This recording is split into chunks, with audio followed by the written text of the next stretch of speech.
part two of Mike and Heidi Orr and Grandpa Dave's diary. We've been talking from their experience, especially dealing with kids and adolescents for many years. And today, this session, we'd like to talk about more vulnerable places. We talked a little bit about it before, but the cyberbullying, for instance, is a huge issue. The Surgeon General of the United States, not too many administrations ago, said the number one issue in this country was teen mental health. And the suicide rate certainly bears that out.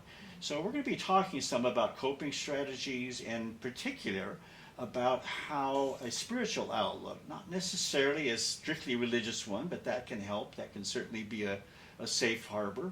But how can a spiritual outlook, something that takes you a little deeper than that everyday issue of, how does this person feel about me, etc. How can that help? So let's start with a general conversation. If you guys growing up in the 70s and 80s, would that be how that might have looked then? Because the 50s, like we were talking about earlier, it's like, if I had to face off to a bully and felt like I wasn't going to get killed, I'd take a poke and it was over. It was always different for girls though, because there's a very different kind of bullying that goes on. Very different. Very, very, much more subtle, than subtle, than manipulative, more preying on emotions than the physical. Yep. So that kind of hurts deeper sometimes. Yeah, take it away. So, absolutely. When you are already feeling insecure in your teenage body and no one realizes everyone else is also feeling insecure in their teenage bodies, so you bring other people down to make yourself feel better. And then a lot of that though in the 80s and 90s when I grew up in school was it was an 8-hour school day. Sometimes you had the after school bullies on the dance team or the theater club kids or whatever, but most of it was contained so you could go home and have that time away from the manipulation. But I can't imagine. I think people get more brave on screens. That's why you get the trolls and the Karens and the strangers fighting strangers on the internet. Where that wouldn't have happened, you wouldn't just go up to a strange kid in high school and start calling them ugly or stupid, or you tell it to your friends. But I think a lot of the face-to-face bullying in that time was different than having the bravery of being hidden behind a screen, typing in. I'm going to cut back in here to face-to-face ask a question. When I think of, I always felt sorry for the girls. Like I said, the boys can usually take care of it quick or just avoid the bully. The girls, I don't know how, the body shaming especially was awful. Absolutely. And I felt so bad both within the school and from a cultural point of view. So nowadays, which is a really interesting point you're making, you could get away from it at home before this digital thing blew up. Can you just not put your phone down when you go? I mean, can you just turn it off when you go home? That doesn't seem to be an option. Can you talk about that a little? I think the new generations see it as an attachment of their body, where it's a appendage, just like their arm or their hand is their phone or their screen. And so when they're away from it, it feels like being away from your hand, and just having that constant, like you said, touching back, like, are you still my friend? Are we still good? Kind of obsessing over an idea instead of like, well, I can't talk to them right now anyway, so I'm going to go play soccer in the backyard. Instead of filling your time with kind of more positive physical things, I think a lot more kids are spending time having those obsessive conversations online. Yeah, I've definitely seen that as well, and there's an expectation that you're always available. We've talked about it a little bit. There's a, like, you talk about, there's between girls and boys, or maybe it's also some generational stuff, but like, kids were always cruel, right? We were always cruel to each other, or there was always that potential. And this kind of mask that you can wear, this anonymity that you can have, brings out the cruelest in us. And I've talked about it like a digital mask. I've talked about it like this, like you all of a sudden feel real smart and strong behind your keyboard, whether you're trolling somebody or whatever. And I noticed it, having been born in the, she was born in the can I say the early 80s? Yeah, of course. I was born in the very late 70s, so I kind of grew up in the 80s and 90s, and I remember my first experience in the very late 90s with instant messaging, and realized this is long before we met. I was like flirting with a girl online on an instant messenger app, and we wouldn't even call it apps back then. No. It just would have been a program, whatever, like it was probably AOL Instant Messenger or one of those. And I realized I was like saying things that I never would have had the courage, the boldness to say in person. The kind of things that I would have been totally embarrassed to say, or if anybody was around to hear me say, I think I would have been embarrassed by it. And I realized some inhibition was gone in that case, right? And so I think that has kind of continued now 7 years later, with just a real lack of inhibition when it comes to some of the kinds of things that maybe you should just not say out loud, right? Like maybe that's the inside voice that never comes out, and that ends up hurting, and I'm sure we've all experienced the moment where somebody says something and like you can actually think back years or decades to that offhanded comment that somebody made that has stuck with you this whole time for years. And if you ever asked that person about it, they'd never remember. They'd never remember it. That's not what I thought about you. But it lives rent free in your head. Super sticky. We call that ultra sticky. Yeah. Those ultra sticky things, and I just think there's so many more opportunities for those things that then don't reinforce. Whether it's a young woman who's feeling self-conscious about her body, or just her way of being, and not only that, but like when we were young, maybe we had some magazine covers to look at that were unrealistic, or maybe some movie stars or something like that. But like for the most part, maybe we could actually compare ourselves to peers or people that we went to school with. Now, kids are comparing themselves and comparing their relationships to completely false illusions of like that just never were. They're filtered, and it's not even photoshopped anymore. It's like AI generated in some cases. Right. Like this is not a real person at all. And like these maybe influencer relationships. I heard one of the kids talking about some influencers who recently broke up. They were like two famous social media influencers that had some sort of relationship. And it was long distance, but like they broke up, and like all these people felt awful about it. I'm like, how can you this is living vicariously through yeah their relationship that probably wasn't real in the first place. Yeah, or only Travis and Taylor getting together though, so Yeah, the world is fine. I mean, fine. it's What pretty else could dreamy. go wrong? The celebrity worship just really bothers me. But I'm thinking about what you're saying, Mike, and I never really thought about it this way, but what used to be relatively private thoughts are now public, all over the place. Yeah. Because of the lack of inhibitions. And you can almost see that now being manifested in the physical dimension that used to be just in the mental dimension. And I'm thinking that that's part of what it feels like. I'm just seeing everybody's mental guts strewn all over the landscape, Yeah. And it's hard. It's hard to watch and hard to feel. And Well, that's part of why I said I don't envy kids these days, is the accountability factor, where we all did stupid stuff. We all said stupid stuff, but mine wasn't on film or recorded or on a screenshot for other people to see so much. We had recordings of like performances, the things that you want people to see, but now anyone could take anything you say and it's in print, and in 14-year-olds making recordings that shouldn't be recorded. So there's a lot that I think should be behind closed doors and should not be repeated. I remember being in high school and being kind of mean girled into my first three-way call, where you don't know that third person is on the line and someone's trying to goad you into saying something. So those are girl brain games there. So maybe not all listeners know what this was. So okay, you so can have a feature on your phone. yes, when you are actually calling someone, not texting them, and you think you're just talking to that person, there's a feature that a third person can be added and listening in.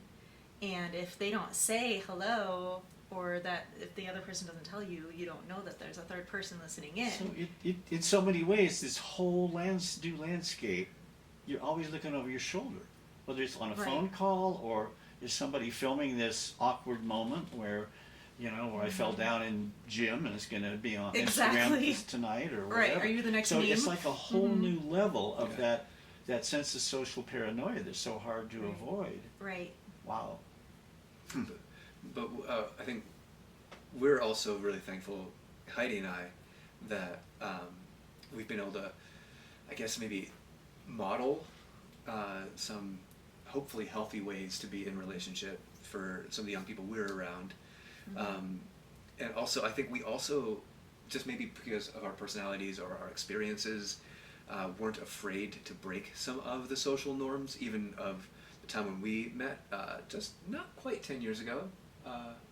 It's just almost 9 years ago. And so and the whole church cheered, by the way. Aww. Well, that's adorable. I think some girls cried, but and a lot of men didn't survive it. But when we first met, there are like all these different like unspoken rules about dating and about how you interact and like how quickly you might call or text somebody back. And how long did I wait before I texted you? We broke all of those. Like, it was the next day. I texted you the next day. Yeah. I was like, because I was like, no, this is. I mean, if I'm gonna blow this, I'm gonna blow it because I tried too hard. Like I'm I'm gonna swing at this. So, yeah, it's wonderful. Yeah, and it's true. It's like we knew Mike well, we knew Heidi well enough to know this is gonna work. This is gonna happen, and it's wonderful. So. But it's fascinating for me, again, to dig a little deeper. I've never really thought about, I've thought a lot about how hard it is for kids because I was a teacher and I'm a grandpa, but the ins and outs of it, the details of it, and especially now if I'm thinking, I'm just surrounded by opportunities for embarrassment. And the one thing I'd like to kids to understand why this happens psychologically to us. If you think about what people need, the most basic is survival. The wolves can raise you and give you food. But the second most fundamental need of human beings is social acceptance. It's tribal, and however big your tribe is, nation size or village size or whatever. But that is what's being poked at here. When you feel embarrassed, when you feel upset, like you don't fit anywhere, and of course. Adolescence, that's almost the definition of adolescence. Where do I fit? Where do I belong? Who am I? Kind of thing. And it's so difficult to pin that down.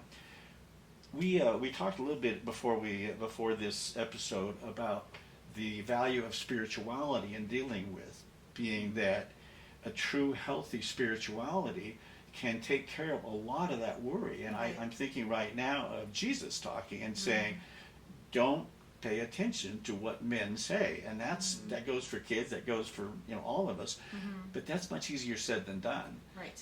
So it's how do you see the church's job in really getting kids to get that sense of themselves in God, in Christ, as the New Testament says.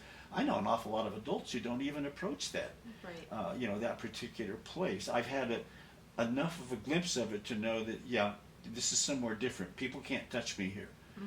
This is a place where I can serve and love others, and I don't expect anything. I'm really not vulnerable to anything there except my relationship with God.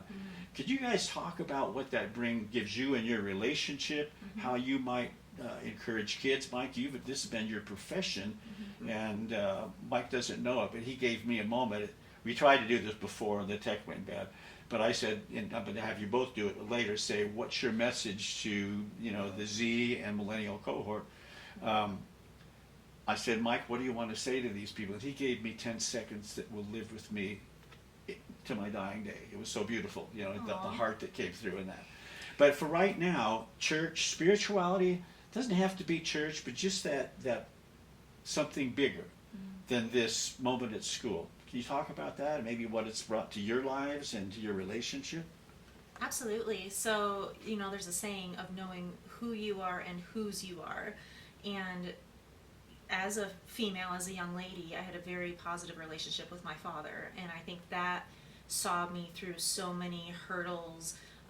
When people were trying to be mean, I'm like, I'm confident. I know who I am. I don't care what brand of clothes I'm wearing. So that in the just growing up phase helped me so much. But also then having a relationship with my Heavenly Father, that started when I was 14. I hadn't been in church before that. And realizing who had been protecting me, not only on earth, but in the spiritual realm, and realizing, oh, that confidence isn't just from Gary, my dad, but also knowing like the spirit in me and, kind of, it sounds cliche, but fighting those heavenly battles on earth, so when people do, it's going to happen to everybody. You're going to get bullied. You're going to get made fun of. You're going to get talked down to. I could put a picture of a puppy on the internet and 5 people will be mad at it. So it's just knowing when that happens, who are you and whose are you, and having that confidence to go through life being that voice and not everyone else's voice. The issue of identity is what you're getting at here in a very powerful way. When we say, who am I spiritually, it also sounds cliche, but it's very real. I am a child of God. Is that the feeling that you're talking about that comes through? I have, yes, earthly identity, but I also, and does that grow, or did you always have that? Is it innate? It certainly makes all the difference in the world to have that relationship with your dad, because then somebody says Heavenly Father, and you go, oh, cool, I got two, but others don't feel that way. But Right. I'm getting a little off my own track here, but that whole issue of identity, was that, how do I want to ask this, did that kind of grow with you? Yes, I felt comfortable at home, I felt comfortable with my dad, and then about 13, kids usually start digging into religion and saying, well, what does this really mean? Can you talk a little about how that was for you?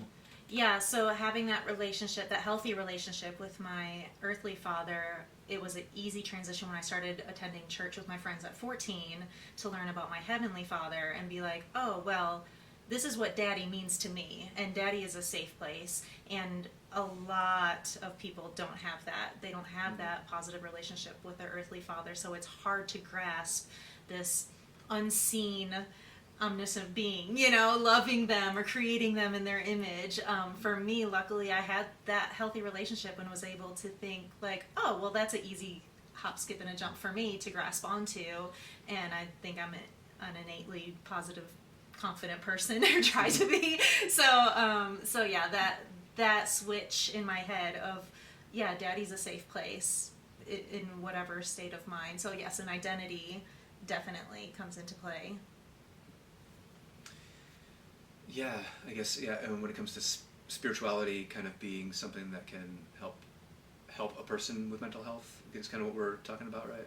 Yeah. I think when we start to tap into that thing that's bigger, whatever we call it, that thing that unites us, right? That's underneath and over top of and all around. All of a sudden, some of the silly things that can divide us start to fall away, and whether that's brand name of the clothing you're wearing, or even deeper things like the color of your skin, or the nature of your family. And so I am usually, without trying to make it too, woo-woo, point to the thing that's bigger, right? No, I got to interrupt Mike, but he knows I'm okay with ooh-ooh. Oh, no, like, Dick's a woo-woo kind of guy, yeah. Woo-woo is just fine by me, but however you feel about it. So I just had to remind Mike of that. Yeah, for some people that's like very off-putting, or it wouldn't be helpful, right? And so kind of helping people to grasp the idea of there being something more, something bigger, something that both kind of underpins and covers over us. All of a sudden, hopefully that can put some things into perspective, Now, usually, like you mentioned about like survival, you know, that lizard brain, that kind of amygdala, like immediately can draw us back into the like, yeah, but he said this about me, or but she looked at me funny, and also if I don't do well on this, then everything's gonna fall apart.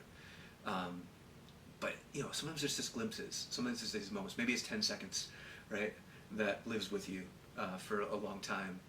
That I hope to be able to help people experience, whether they're young or old, but especially young people. And the second part of that, so like the connection to something bigger, something deeper, and also a sense of belonging, whether that's a like physical space where we feel like we belong, or whether it's a group of people that we feel like we belong with, or maybe even an online space where it feels safe. But creating and fostering those kinds of spaces where you can connect to what I call God, and a God that I understand through the person Jesus, and then my relationship with Jesus. For other people, it maybe is a little bit different, but for me, it's all about that deeper connection with my Creator that can help me to deal with all of the like. There's a lot of craziness in life, right? I mean, today, do you ever timestamp these so people know when you recorded them? Can I say what today is? Yeah. I mean, today is September 11th that we're recording. It's 9/11, and man, that has baggage for anybody who was kind of alive. I could have gone through the whole day without him reminding me of that. I hadn't thought of that at all. Well, It's all right. you're welcome. I'm sorry. Yeah. I mean, it's History's good to remember. and there are these heavy things that kind of can draw us together, but also push us apart. And it feels like in lots of ways, in the last 24 years, it's been like nonstop. Like there's war and security concerns and all these different things, and it's never been harder to be human, I think. Well, no, that may not be absolutely true. There have been some very, very, very dark times in human history, but in terms of what we're inundated with, what we are overwhelmed with. Yeah, that's an interesting point. I was thinking the other day that 9/11 was a major turning point in world history, really. Sure. And in some ways, it's almost like a reflection of the digital stuff that you just have to deal with, because it gave us a whole new visible level to worry about. Because the world really isn't much different in terms of how humans treat each other. It's just amplified by the digital revolution, and then 9/11 with America now tearing through the world with all the things we're doing. And that's not necessarily it's such human nature to push back and fight back the way we've been doing. So I'm not really even making a political comment. It's just so visible since then. And you guys are basically, I mean, that hits you, what, in your 20s or so? I was 17. Yeah. And it's like you've just grown up with this ultra militarized thing that never let up. A 20-year war in Afghanistan, Right. that's unheard of. 20 years. Yeah. 20 years. I know. And it's just that whole atmosphere, and I hadn't really thought of it, 911 as having this similar effect. You can't get away from it, basically. Right. It's just in your face all the time. So yeah, and kids have had to assimilate that along with all the other information. It's just part of that whole atmosphere. So it's a wonder they want to live at all. Yeah, and I mean, I say that facetiously, Yeah. but I do understand the sense of despair, and then comes economics. It's like, how can you? I was so glad to hear you guys could buy a house. Yeah. us too, yeah. Yeah, you were too. Yeah. And it felt like there was a moment where, like, after we bought the house, it maybe had been a year, and like, the housing market had kind of stabilized a little bit. And I was like, man, did we buy in at the top of the market? Did we blow it? And then it was, and I'm like, man, I'm so glad that we bought when we Not did. in Denver, especially. Yeah, because we're in it's- Denver, and it's We're somewhat cushioned here because of everybody. We wants refinanced to- and we're never moving again. We got a great deal. It's incredible, and the reason we have a big, nice house here, but mostly it's on the inflation of real estate we've had before. Yeah. And now ours is, especially big houses like this, are really flattening in the area. But like I said before, I haven't got enough I've got too many more years to worry about it all. So, and that doesn't upset me, by the way. It's like I have such a firm belief in how cool everything is beyond this realm that I can live happily until then. Okay, guys, I want to ask you just for any parting comments you have. We're kind of, I don't know, within a few minutes of a time limit, so just any comments you want to make to the crowd. I'll just kind of leave it up to you about relationships. Don't be afraid of committing yourself and giving it a go, that kind of thing. Yeah. So for me, I think kind of to wrap up what we've been talking about, or what emotions it brings up in me, is that if I spend too much time on social media, I feel myself sinking into kind of a mire. It doesn't make me happy. It doesn't. It's not a place I go to feel joy. So I have to set boundaries for myself sometimes and say, you know what, I go on for these reasons only, or Mike has a time limit on his phone, how much time. And so I encourage people, if you are kind of getting overwhelmed by all of that's happening in the world, or all those comments, or all the bullying, or whatever it is, because it can be a deep, dark place and really have a physical effect on your mind and body, is to step away and just turn off the screens. It helps me every time I do it. I just have to keep reminding myself, because I keep getting sucked back into it, because that's just how people communicate now. So just step away from your screen. Go walk a dog. That's my parting thought. It was touch grass. That was what she's saying. Touch grass. For our gamer friends out there. Gosh, that's so good. I don't think I can beat it. Sorry. But just point and say ditto. That's what she said. She's right. I do have time limits on my phone, and that is like an unusual thing.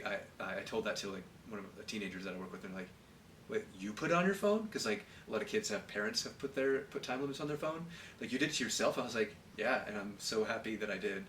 Well, I guess when it comes to relationships, that it's worth it. That pain and heartache are unavoidable. They will happen. Mm-hmm. Even with a really great relationship, we feel like super blessed by each other, like we're in a great spot, but that doesn't mean we don't have some things that cause us some It's always about strain. dogs, I'm sure, too. It's always focused on the dogs. But that is worth it. That love is a challenging thing, in that there will always be some grief attached. That love and grief go hand in hand, because when you love really well and really truly, when there's any bit of loss in that it hurts. Mm-hmm. That it hurts. And so, but don't be afraid of that. It's not the kind of hurt that will kill you. It's the kind of hurt that makes you stronger. I had a coach years and years ago when I was in high school. We were doing some sort of very hard track workout, and I pulled up off the side. He said, "Michael, are you hurt or are you injured?" I said,